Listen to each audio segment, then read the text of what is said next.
Assalamualaikum warahmatullahi wabarakatuh. Halo anak-anak yang soleh dan solehah. Bagaimana kabar hari ini?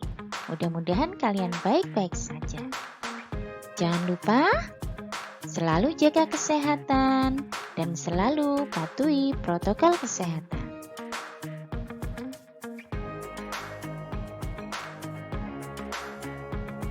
Ketemu lagi dengan Bu Munis. Hari ini kita akan belajar bersama-sama ya.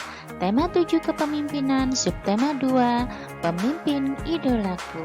Muatan IPS kelas 6.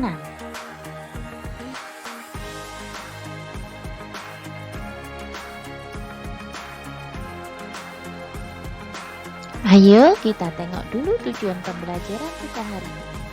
Setelah pembelajaran ini diharapkan siswa dapat menjelaskan hubungan kerjasama negara-negara di ASEAN dalam bidang pendidikan, sosial, dan pangan. Menyebutkan bentuk kerjasama ASEAN dalam bidang pendidikan, sosial, dan pangan. Menjelaskan hubungan kerjasama antara Indonesia dan ASEAN dalam bidang sosial budaya. Dan menjelaskan peran Indonesia dalam kerjasama di bidang sosial budaya.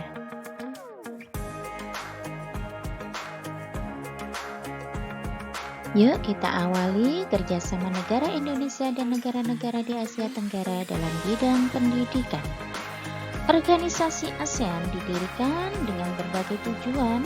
Beberapa di antaranya adalah untuk menciptakan stabilitas serta meningkatkan kerjasama antara negara-negara ASEAN dalam berbagai bidang.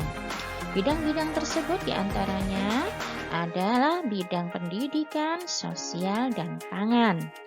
Berikut ini adalah kerjasama negara-negara ASEAN dalam bidang pendidikan, yaitu pertama, pembentukan jaringan perguruan tinggi se-ASEAN. Yang kedua, menyediakan sarana pendidikan berupa sekolah dan perlengkapan sekolah yang memadai. Yang ketiga, melakukan pertukaran antar pelajar dari negara-negara ASEAN. Nah, selain kerjasama dalam bidang pendidikan, kerjasama juga dalam bidang sosial. Di antaranya yaitu pembentukan kelompok kerja ASEAN. Kelompok kerja ini berperan sebagai pemberi gagasan untuk mengatasi permasalahan dalam bidang kependudukan dan urbanisasi di negara-negara ASEAN. Kelompok kerja ini berfungsi mengatasi permasalahan yang ditimbulkan dari tingginya pertumbuhan penduduk dan arus urbanisasi, seperti populasi penduduk yang sangat padat pada wilayah tertentu. Yang kedua, pembentukan kelompok kerja kota-kota ASEAN berwawasan lingkungan. Kelompok kerja ini berperan dalam memberikan pendanaan dan dukungan kepada masyarakat untuk menciptakan kota yang berwawasan lingkungan. Fungsi dari kelompok kerja ini adalah untuk mengenalkan upaya pembentukan kota-kota berwawasan lingkungan di ASEAN. Yang ketiga, penanganan bencana alam yang terjadi di negara ASEAN. Hal ini penting dilakukan mengingat kawasan ASEAN terletak di kawasan yang rawan bencana.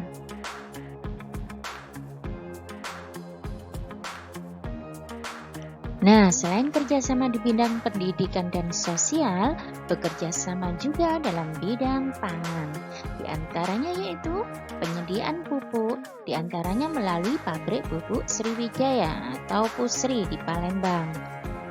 Selain itu, didirikan IRRI atau International Rice Research Institute di Filipina untuk melakukan penelitian agar negara-negara ASEAN memiliki ketahanan pangan. Selanjutnya ada ekspor dan impor komoditas pangan dari negara-negara ASEAN. Ketiga-tiganya tersebut adalah bentuk kerjasama Indonesia dan negara-negara di Asia Tenggara dalam bidang pangan.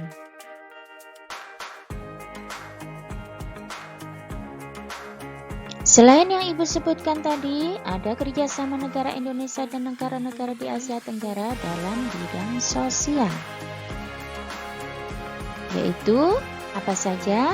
yaitu meningkatkan kesejahteraan dan perlindungan sosial di kawasan ASEAN, mengurangi tingkat kesenjangan yang ada pada masyarakat negara-negara ASEAN.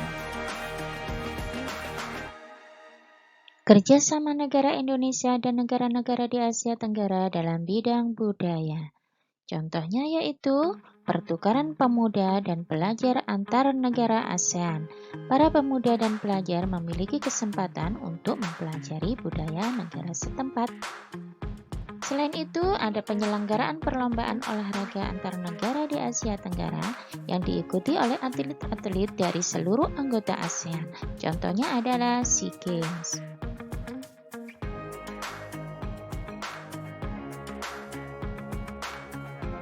Nah, anak-anak, demikian tadi penjelasan Bu Guru tentang kerjasama negara Indonesia dan negara-negara di Asia Tenggara. Mudah-mudahan kalian dapat memahaminya ya.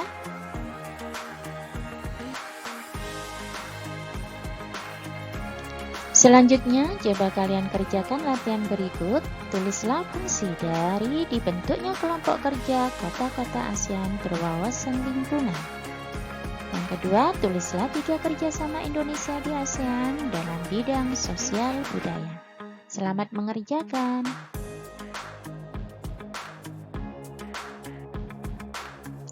Alhamdulillahirrabbilalamin. Sampai jumpa di lain kesempatan. Wassalamualaikum warahmatullahi wabarakatuh.